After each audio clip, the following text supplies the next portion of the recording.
প্রচুর মানুষ তাকে ঘৃণা করে, কেউ আবার তার পা ধুয়ে পুজো করে। লোকে তাকে বলে মোদির ডান হাত। কোটিপতি ব্যবসায়ী পরিবারের ছেলে, এমন তার ব্রেন যে আদানি আম্বানিদের টেক্কা তিনি অনায়াসেই দিতে পারতেন। আমি যার কথা বলছি তিনি হলো অমিত শাহ। অমিত শাহের গোপন ডায়েরিটা পাওয়া গেলে কত টাকায় নিলামে উঠবে জানেন? কি আছে ওই ডায়েরিতে যা অমিত শাহ কাউকে দেখাতে চান না? তার দেখা হলো মোদির সাথে, সেই থেকে দুজন মানিক জোর। কিন্তু কোথায়, কিভাবে হয়েছিল অমিত শাহের সাথে মোদির পরিচয়? সঙ্গে থাকুন, কথা হবে। অনেক গোপনে গোপনে জানা কথায় আজ আপনাদের সাথে শেয়ার করব। সাবস্ক্রাইব করে দিন আমাদের চ্যানেল। আর হ্যাঁ, ভিডিওর শেষে একটি কমেন্ট কিন্তু ডেফিনেটলি করবেন। আপনি শুনেছেন এবং দেখেছেন 2014 সালের লোকসভা নির্বাচন। উত্তরপ্রদেশের 80টি আসনের মধ্যে 71টিতেই জয় বিজেপির। এই জয়ের মাস্টার মাইন্ড ছিল অমিত শাহ।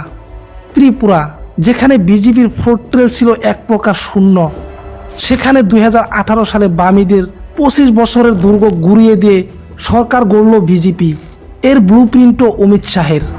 কাশ্মীর থেকে 370 দ্বারা বিলুপ হোক, সিএএ লাগু করা বা রাম মন্দিরের আইনি লড়াই, তার নেওয়া সিদ্ধান্তগুলো ভারতের ইতিহাস বদলে দিয়েছে। অমিত শাহ শুধু নির্বাচন জিতেন না, তিনি বিরোধীদের সাইকোলজি নিয়ে খেলা করতে ভালোবাসেন। তার এই পলিটিক্যাল ব্রেনের কাছে আজ দেশের তাবর তাবর বিরোধী দলগুলো জাস্ট দিশেহারা।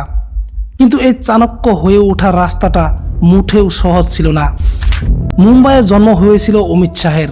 তার বাবা ছিলেন অনিল চন্দ্র শাহ, যিনি একজন অত্যন্ত সফল ব্যবসায়ী ছিলেন।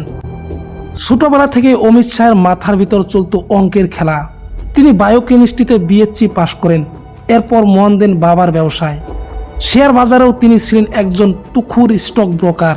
অনেকে জানেন না, রাজনীতিতে আসার আগে শেয়ার বাজারের গ্রাফ দেখে মার্কেট প্রেডিক্ট করার অদ্ভুত একটা ক্ষমতা অমিত শাহের ছিল। আর এই ক্যালকুলেটিভ ব্রেনটাই পরে হয়তো তিনি কাজে লাগিয়ে দিলেন ভারতের রাজনীতিতে। অমিত শাহ মাত্র 14 বছর বয়সে আরএসএস এর শাখায় যাওয়া শুরু করলেন। তখন কে জানতো এই শাখাতেই লেখা হবে ভারতের ভাগ্য বদলের চিত্রনাট্য। 1982 সাল, তখন অমিত শাহের বয়স ওই 18-র মতো হবে। সেখানে আলাপ হলো এক তরুণ প্রচারকের সাথে, যার নাম নরেন্দ্র মোদী। তখন থেকে একসাথে হাঁটা শুরু হলো দুই মানিক জোরের। মোদী বুঝতেন মানুষের পালস, আর অমিত শাহ জানতেন সেই পালসটা কিভাবে সলিড ভোট ব্যাংকে পরিণত করতে হয়। 1983 সালে অমিত শাহ এবিপি দিয়ে ছাত্র রাজনীতিতে আনুষ্ঠানিকভাবে পা রাখলেন। এরপর 1986 সালে যোগ দিলেন বিজেপিতে। কিন্তু তার আসল প্রতিভা প্রথম নজরে আসে 90-এর দশকে। 1991 সাল লোকসভা নির্বাচন। লালকৃষ্ণ আদবানি তখন গুজরাটের গান্ধীনগর থেকে লড়েছেন। পুরো প্রচারের ব্লুপ্রিন্ট তৈরির দায়িত্ব তিনি দিলেন অমিত শাহের উপর। এমন নিখুঁত ক্যাম্পেইন তিনি ডিজাইন করলেন যে আদবানি বিপুল ভোটে জয়ী হয়ে এলেন। শুধু আদবানি নন, 1996 সালে অটল বিহারী বাজপেয়ীর নির্বাচনের প্রচারের দায়িত্বও নিজের কাঁধে নিয়েছিলেন অমিত শাহ। এরপর তিনি মন নিলেন গুজরাটের তৃণমূল স্তরের রাজনীতিতে। 90-এর দশকে গুজরাটে কংগ্রেসের শিকড় ছিল অনেক গভীর। সমবায় ব্যাংক থেকে শুরু করে খেলার সংগঠন, সব জায়গায় কংগ্রেসের একচ্ছত্র আধিপত্য। অমিত শাহ বুঝলেন, শুধু ভাষণ দিয়ে এদেরকে হারানো যাবে না, এদের ভাতে মারতে হবে, আর্থিক ক্ষমতা কেড়ে নিতে হবে। তিনি টার্গেট করলেন কোঅপারেটিভ ব্যাংকগুলোকে। 2000 সালে তিনি নিজে আহমেদাবাদ ডিস্ট্রিক্ট কোঅপারেটিভ ব্যাংকের চেয়ারম্যান হলেন এবং মাত্র 1 বছরের মধ্যে 36 কোটি টাকা লোকসানে চলা ব্যাংকে কোটি টাকার লাভে ফিরিয়ে আনলেন মানুষটা। এরপর তিনি একে একে দখল করলেন গুজরাটের চেস অ্যাসোসিয়েশন এবং গুজরাটের ক্রিকেট অ্যাসোসিয়েশন। কংগ্রেসের তৃণমূল স্তরের সমস্ত ফান্ডিং এবং পাওয়ার লাইন তিনি একাই কেটে দিয়েছিলেন। এটা ছিল তার প্রথম মাস্টার স্ট্রোক। কিন্তু রাজনীতিতে উত্থান থাকলে পতনও তো আসবে, আর অমিত শাহের জীবনে এই পতনটা ছিল ভয়ঙ্কর। গল্পটা তাহলে একটু বলি। সেটা ছিল 2005 সাল। গুজরাট পুলিশের গুলিতে মারা গেল সোহরাবুদ্দিন শেখ, সঙ্গে তার স্ত্রী কৌসার বিবি এবং সহযোগী তুলসীরাম প্রজাপতিও নিহত হন। পুলিশের খাতায় সোহরাবুদ্দিন শেখ ছিল কুখ্যাত ডন এবং তুলাবাস। লস্কর-ই-তৈয়বার সঙ্গেও নাকি তার যোগাযোগ ছিল। শুরু হলো রাজনৈতিক জলগোলা। অভিযোগ উঠল, এটা সাধারণ কোনো এনকাউন্টার নয়, এটা ফেক এনকাউন্টার। ঠান্ডা মাথার খুন। আর এই অভিযোগের তীর সোজা গিয়ে পড়ল তৎকালীন গুজরাটের স্বরাষ্ট্রমন্ত্রী অমিত শাহের দিকে। 2010 সালে সিবিআই তাকে গ্রেফতার করে। 3 মাস সাবরমতী জেল কাটাতে হয় তাকে। শুধু তাই নয়, সুপ্রিম কোর্টের নির্দেশে তাকে গুজরাট থেকে 2.5 বছরের জন্য তড়িঘড়ি নির্বাসনে পাঠানো হয়। নিজের রাজ্য, নিজের পরিবার সব ছেড়ে তাকে কাটাতে হলো দিল্লিতে একাই। বিরোধীরা ভেবেছিল অমিত শাহের কেরিয়ার তো শেষ, এই লোকটা আর কোনোদিন মাথা তুলে দাঁড়াতে পারবে না। কিন্তু তারা ভুলে গিয়েছিলেন শের জখম হতে পারে, তবে খতম হতে পারে না। 2012 সালে সুপ্রিম কোর্ট তাকে গুজরাটে ফেরার অনুমতি দেয়। এরপর 2014 সালের শেষ দিকে পট পরিবর্তন। স্পেশাল সিবিআই কোর্ট সমস্ত তদন্ত শেষে রায় দিল অমিত শাহ বেকসুর খালাস।